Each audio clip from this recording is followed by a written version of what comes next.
Hola, hola amigos de País Lobo, Radio Mía y Radio La Mega. Soy Rocío Gambra y esto es un nuevo Política Podcast. Día lunes, lunes de Cadem. Rodrigo Carrasco, ¿cómo estás tú? Hola, muy bien. Un gusto de saludarlas y compartir con ustedes un nuevo episodio. Alicia Esperina, ¿qué tal? Hola, muy bien. Feliz, comenzó el mundial. Ustedes lo ustedes lo ven. Oye, yo, mira, siempre aprovecho cuando tenemos toda la atención puesta en ciertos lugares específicos que no conocemos, a sacar un par de datitos. Les quiero compartir solamente dos datitos de Qatar A ver. que quizás no saben. Es un país que tiene 11.500 kilómetros cuadrados. Harto poco, para que vean, la provincia de Yanquihue tiene 15.000, o sea, es más chica que la provincia de Yanquihue, el país completo. Tiene una población de 2,9 millones de habitantes, de los cuales solamente son alrededor de 300.000 cataríes puros y el resto son puros inmigrantes. Y tiene la tercera reserva de gas natural y petróleo del mundo, lo que les da un ingreso per cápita de entre 60 y 80 mil dólares, que más o menos, dependiendo cuánto venden, y tienen reservas para más de 50 años más, así que van a seguir siendo ricos mucho tiempo más. Eso nomás quería decir, es un país muy chico y muy rico. Oye, súper interesante lo que trae de Qatar. Yo no he visto nada del Mundial, obviamente porque Chile no fue también, pero porque estuve metida muy en la Sago Frisur. Pero sí, en la radio se ha hablado de esto harto.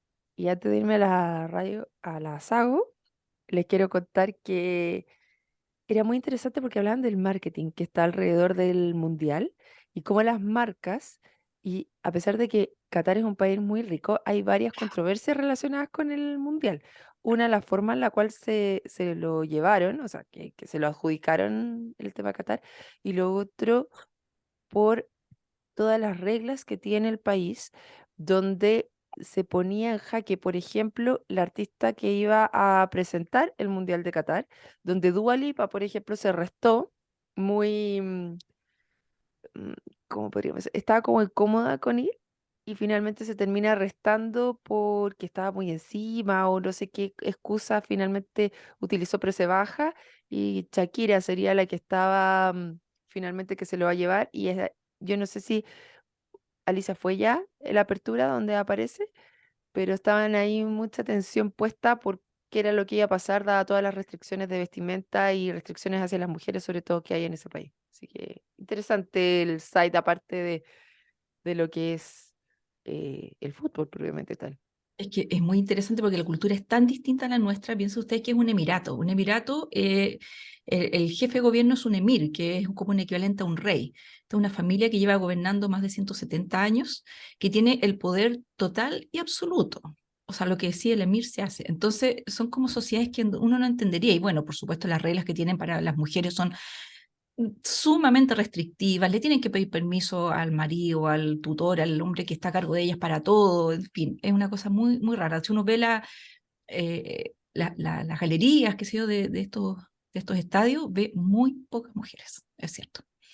Y también hay un tema con las disidencias sexuales también que creo que están Ah, sí, por prohibidas, supuesto. Sí, sí. demostraciones de afecto en público Afecto. también, y también no se puede tomar. Creo que en público, en general, no solamente en la vía pública, hay como un montón de restricciones Sí, totalmente sí. distintas, una cultura tan diferente a la nuestra, Totalmente distinta a la nuestra, sí, que es sí. interesante. Y lo otro que señalaban es que, por ejemplo, cuando han sido en otros países se ensalza mucho la cultura, lo cual acá no estaba. Por ejemplo, Claro. yo no he visto, pero comentaban los spots publicitarios de las marcas, donde cuando fue a África, por ejemplo, era todo, vamos a África, y acá se centran más en los jugadores y en lo que es el fútbol propiamente tal, que en la cultura en particular. O sea, la cultura está como todo conversado por abajo. Sí. Así que eso está como bien Sí, mira, y interesante. por suerte lo están haciendo ahora en invierno, teóricamente, casi invierno, porque hay apenas 30 grados, pero si lo hubiesen hecho en verano, habrían estado jugando con 50 grados, lo que es una locura también. Pero bueno, A lo mejor por eso lo cambiaron de fecha, porque yo me acuerdo que antes era en julio. claro, claro, exactamente. Mira, un montón de Oye, cosas. una Sí, pregunta Rodrigo. interesante sería, ¿cuándo va a ser el Mundial Femenino de Qatar? Claro, es que molesta jugar con esa cosa que se ponen encima. Claro. Saben que en el código de vestimenta decía que no se pueden mostrar ni los hombros ni las rodillas, tanto mujeres como hombres, ¿ah? Sí, es bien serio, es bien distinto. A mí me daría como cosa ir a un país con reglas tan, tan distintas. Sentiría siempre que la estoy embarrando. Sí, a es mí me tocó complicado. vivir una experiencia parecida, me tocó ir a Jordania ¿Ya? y no es tan estricto, pero sí. O sea, todas las reuniones eran solo hombres. Eh, hay un montón de cosas que te las avisan antes y otras que te vas enterando ahí y que hay que cumplirlas, porque si no te sientes un bicho raro además. O sea, es bien Bueno, especial. y no solo eso, hay algunos países que tienen penas bastante complejas de cárcel por infligir las leyes o Sí, bueno, otras eso ya penas es cuando complicadas. la Sharia, que es esta ley musulmana, pasa a ser parte de la ley del Estado. Entonces ahí ya es peor, digamos. Sí, es súper interesante. Y hay otro caso que, oye, nos queda nada, pero ya nos vamos a ir a la cama. No puedo dejar de mencionar, es que el otro día comentaban, hay un país en África donde la mayoría de los legisladores son mujeres. Y la pregunta es, ¿efectivamente hubo un cambio o el poder está en otra parte y ya no está en el Estado? Interesante. Interesante, muy interesante. Conversaciones en ese tema. Ya. Y lo otro que les quería comentar, que yo estuve en la Sago Frisur y por eso tengo esta voz que estuvo repleta. O sea, de verdad, muchísima gente, estaban todos esperando. Muy bonitas, entiendo que las presentaciones que hubo, todas preciosas, me comentaban. Yo estuve atendiendo mesas, así que no tuve posibilidad de ver todos los eventos alrededor, pero muy entretenido, mucha gente. Así que Oye, estaban qué todos muy bueno que hubo contentos. bonito tiempo, ¿ah? Qué bueno eso. Cambia tanto la fiesta cuando hay días soleados. Sí. Mm. Oye, y los que pueden estar de fiesta con día soleado del presidente, qué bueno. Vámonos a la academia. Veamos si puede hacer fiesta o no en este caso. Ahora estamos con la aprobación presidencial que les cuento que un 31% aprueba la gestión presidencial y un 61% desaprueba. Y los quiero llevar a una lámina que me pareció muy interesante, que no aparecía en otras academias, que es que desglosan un poco las razones de la aprobación y la desaprobación. ¿La pudieron ver, Rodrigo, Alicia? Sí. Sí, de hecho lo primero que me llama la atención porque la gente pone muchas fichas aquí para aprobar en el tema de la reforma de pensiones.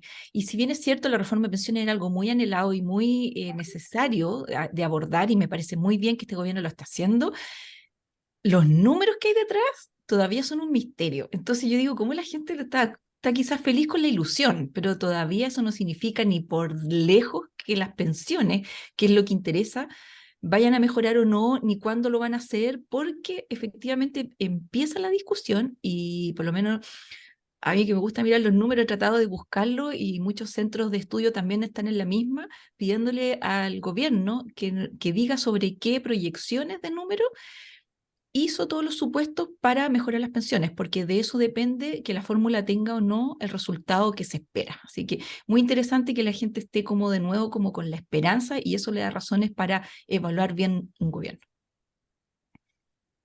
Oye, pero mira, más allá de los datos, así como yo no soy tan analítico como la Alicia, que se maneja mucho mejor con los datos, pero hice una cuestión súper sencilla.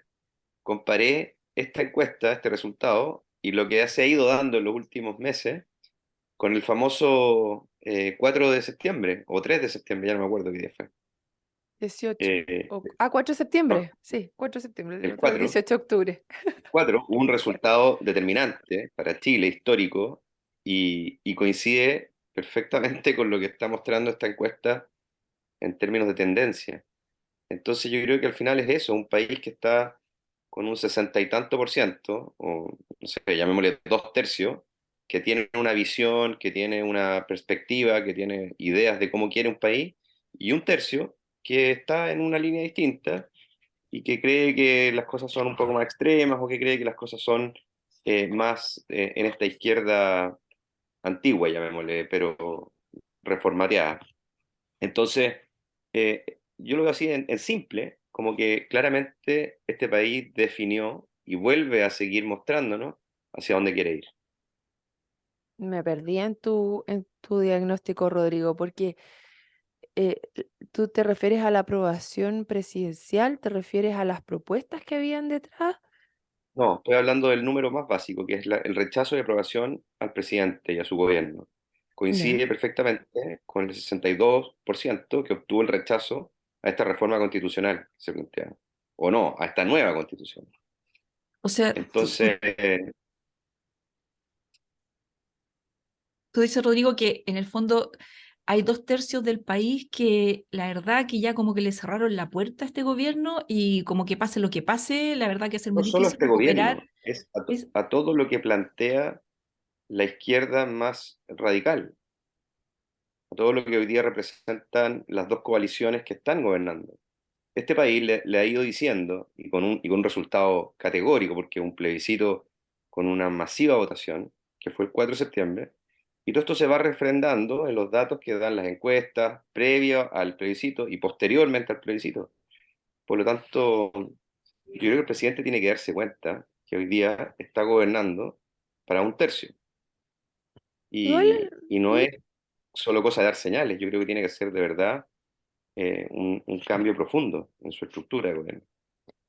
mira, lo que señala no se condice mucho con la respuesta que dan aquí en la academia, porque cuando le preguntan razones por las cuales rechazar, solamente un 4% señala que es por su apoyo explícito al apruebo y un 17% por su coalición, el Frente Amplio y el Partido Comunista.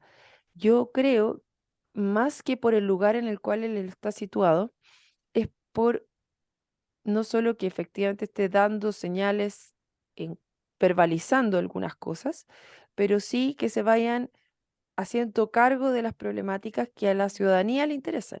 Y dentro de eso, las razones de la desaprobación, la primera es la delincuencia y el orden público, pero al mismo tiempo, si nos vamos a la otra columna, las razones de la aprobación es por el apoyo y respaldo a Carabineros, que es un 23%. O sea, como que se ha visto ese mayor respaldo hacia la fuerza de orden público, hay un 23% que estaría cambiando ya, o sea, razones por las cuales está viendo ese cambio de lenguaje dentro del gobierno actual. Y yo creo que han hecho acuso de recibo el gobierno, ¿eh? No creo que sean tanto sudamente siguiendo la línea inicial con la que partieron. es No sé qué curioso opinas. esto de las razones para aprobar y razones para desaprobar, porque para aprobar hay gente que dice pues, que es por sus atributos personales, que representan un cambio, lo nuevo, y para desaprobar dice que falta experiencia para gobernar, cambios de opinión, o sea, también atributos personales. Entonces es una cuestión muy rara. Yo creo que hay que hacer doble clic e investigar qué es lo que la gente aprueba efectivamente. Yo creo que sigue siendo esta cosa como esperanza versus decepción. Yo creo que hay un tercio que todavía sigue como con la esperanza y hay 2/3 que generalmente coinciden con personas más mayores que dicen, no, si no hay un cambio de foco, como dice Rodrigo, si no hay otra mirada respecto de cómo se hacen las cosas, esto no va a resultar. Claro, por ahí puede Así ser. es. Oye, y en cuanto a lo que señalaban de las reformas de pensiones, también está la lámina que le preguntan cuánto sabe o cuán informado se encuentra usted de la reforma de pensiones presentadas por el presidente Gabriel Boric. Recordemos que es la razón número uno de la pequeña alza que tiene finalmente el presidente. Y sube de un 28 a un 30% el que sabe mucho bastante, y de un 33 a un 36 el que algo sabe. ¿Y qué tan de acuerdo está usted con la reforma de pensiones? Sube de un 41 a un 44% de acuerdo, y en desacuerdo de un 43 a un 44%.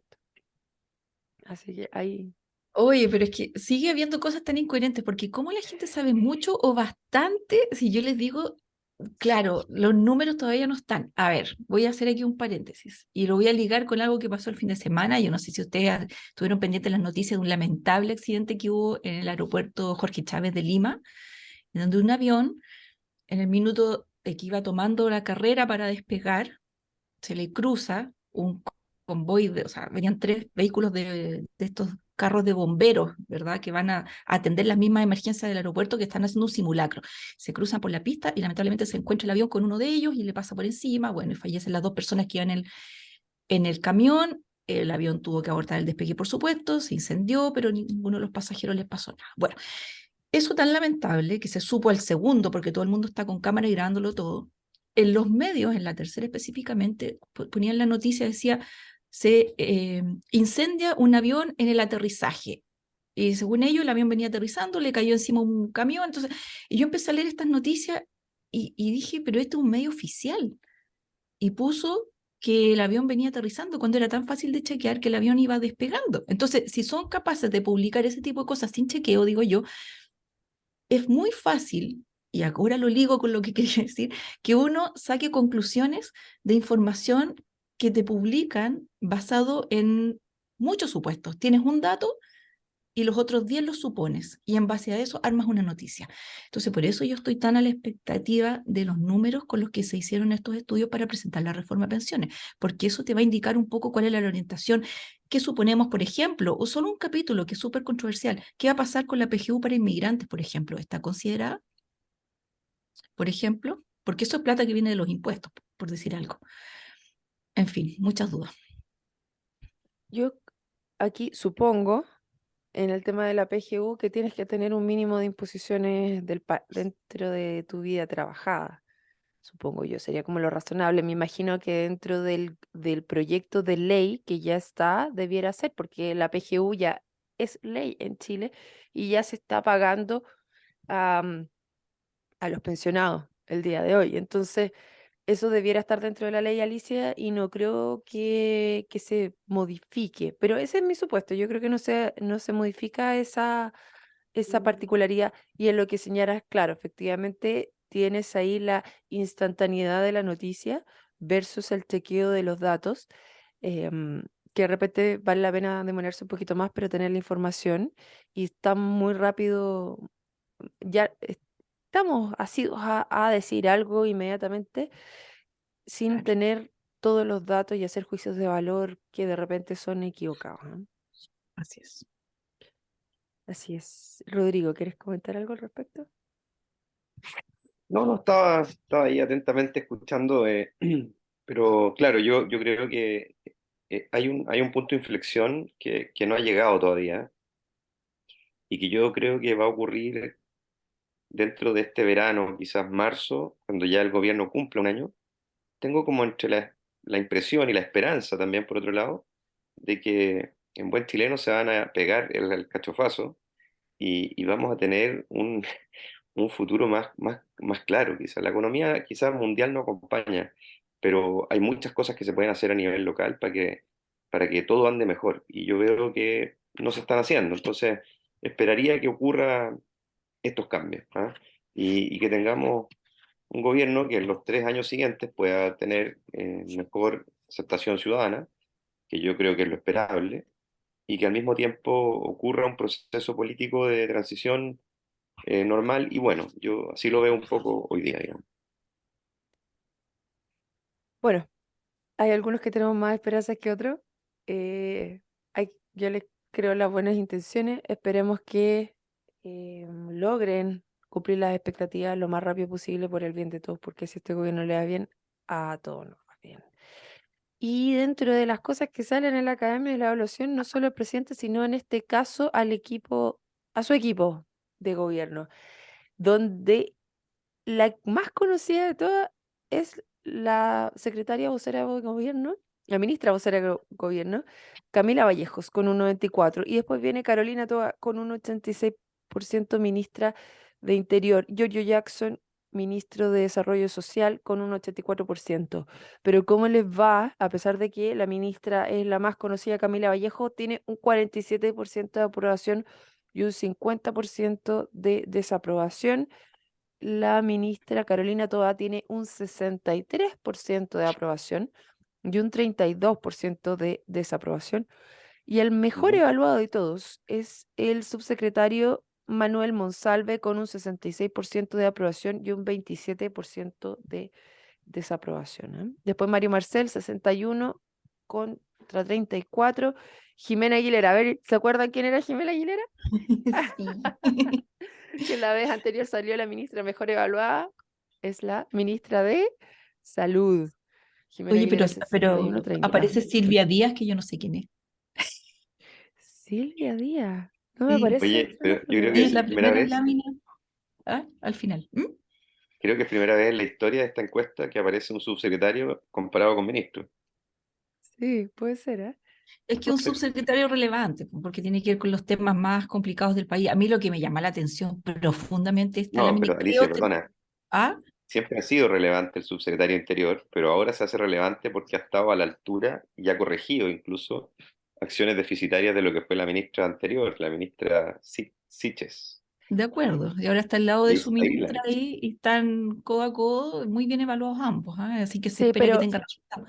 ¿Mm? Manuel Monsalve tiene solo un 59% de conocimiento público, ¿ah? Versus la ministra sí. Toa, que tiene un 86%. O sea, Pero dale efectivamente, tiempo.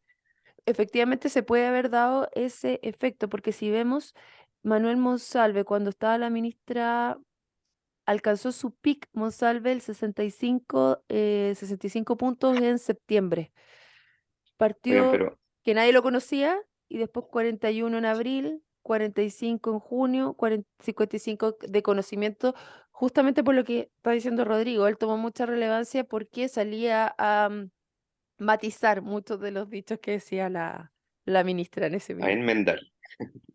Ah, ok, Oye, ok. pero Oye, yo les quiero decir algo, ¿eh?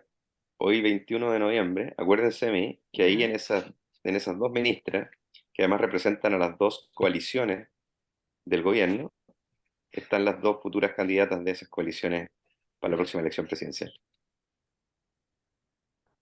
Tú dices Carolina Toá y Camila Vallejo, Así es. pero ¿cuántos años tiene Camila Vallejo? ¿Podrá? Sí, yo creo que sí. Oye, ministra Silvia Díaz, Ciencia, Tecnología, Conocimiento e Innovación. Alicia, Bien. ahí está el datito. Oye, sabéis que es muy curioso que la evaluación del equipo de gobierno esté en números de aprobación entre 66 y 36. O sea, todos por encima del jefe. O sea, las personas individualmente son bien valoradas. Ahora, como desempeño conjunto, parece que la cosa es distinta, lo que me hace pensar Ah. que aquí es un problema quizás de descoordinación por una parte o de dirección por la otra. Porque es muy raro que si uno ve el desempeño, o sea, la aprobación precisa, en el fondo el Oye, presidente, Alicia, mira, pero ah, mira, te voy a dar un a ver, ejemplo súper claro. a ver, Messi en Barcelona era un crack. Messi en Argentina lo tratan pésimo. Entonces, cada una de las figuras en particular a eso iba, que finalmente lo a que hablamos la futbolístico. otra vez, que podía ser problema de cancha, que decía, problema en donde el No, sistema, en donde se están desempeñando no, está no necesariamente. descoordinado. Algunos dicen A, los otros dicen B, uno hace los hoyos, el otro pavimenta la calle, no sé, pues entonces al final la gente dice, oye, pónganse de acuerdo, mira, como personas son un amor de personas, a todos les creo, todos son buenos, todos son, pero cuando llega el minuto de desempeñarse, algo sucede, entonces quizás tendríamos que indagar un poquito más allá que de las personas, la efectividad o no de las políticas públicas, eso Sí, nomás lo pero que no quiero es de decir. cancha, es de equipo en ese caso. Es de equipo y de Es que no, director técnico. Ojo ahí. si es que las canchas están iguales, sí. Es que Argentina juega en todas las canchas del país, o sea, todas las canchas del mundo, po. No solamente en Argentina, ¿cachai? El equipo Argentina. Puede haber sido problema de la barra, entonces, no sé, bueno, no sé, Yo pero, creo que de fondo, director técnico y de trabajo en equipo, pero pero bueno, es curioso que los músicos individuales toquen súper lindo y como orquesta suenan pésimo, eso nomás. así es. Oye, y nos quedan 2 minutitos, pero no podemos no pasar y darle una vuelta ¿cuál es la evaluación respecto del presidente del viaje a la Araucanía, donde se le pregunta a las personas si escucharon hablar del viaje del presidente? Un 89% dice que sí. ¿Y cómo evalúa usted la visita del presidente Boric a la Araucanía? Un 30% dice muy buena o buena, un 35% regular y un 32% dice mala o muy mala. Pero me voy aquí a a una lámina donde le preguntan a las personas, ¿cómo crees que hay que enfrentar el terrorismo en la Araucanía? Un 23% dice vía judicial. Interesante esto, ¿ah? El 25 de mayo, un 25% decía con diálogo político. Eso se cae ahora a un 16% que se debían enfrentar con un diálogo político.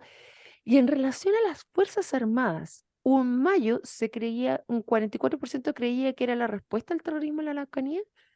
Y en noviembre, un 58% estima que el tema del terrorismo en la Araucanía se debe enfrentar con las Fuerzas Armadas. ¿Qué les parece? Ahí se da el 60-40 que decía Rodrigo, clarito.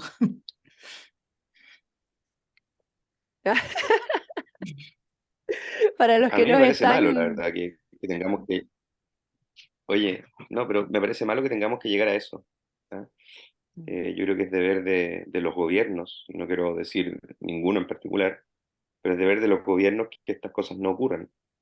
Y esto es una respuesta a la ciudadanía muy, muy genuina, creo yo, desde el punto de vista que los problemas ya ocurren, o sea, está reconocido que ocurren.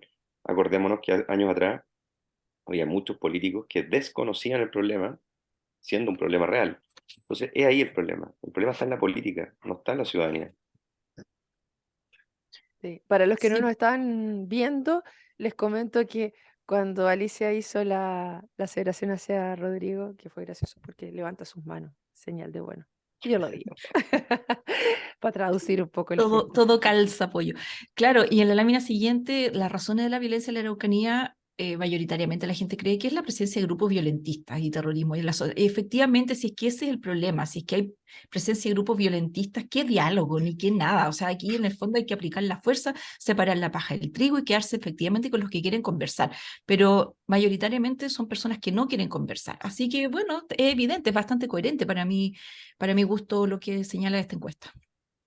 Sí, y bueno, se nos acabó el tiempo, queridos auditores. Les queremos agradecer por haberse sumado a la conversación el día de hoy. Dejarlos cordialmente invitados para mañana, para otro Política Podcast. Muchas gracias, Rodrigo. Muchas gracias, Alicia. Chao, chao. Chao, Un chao. abrazo, cuídense.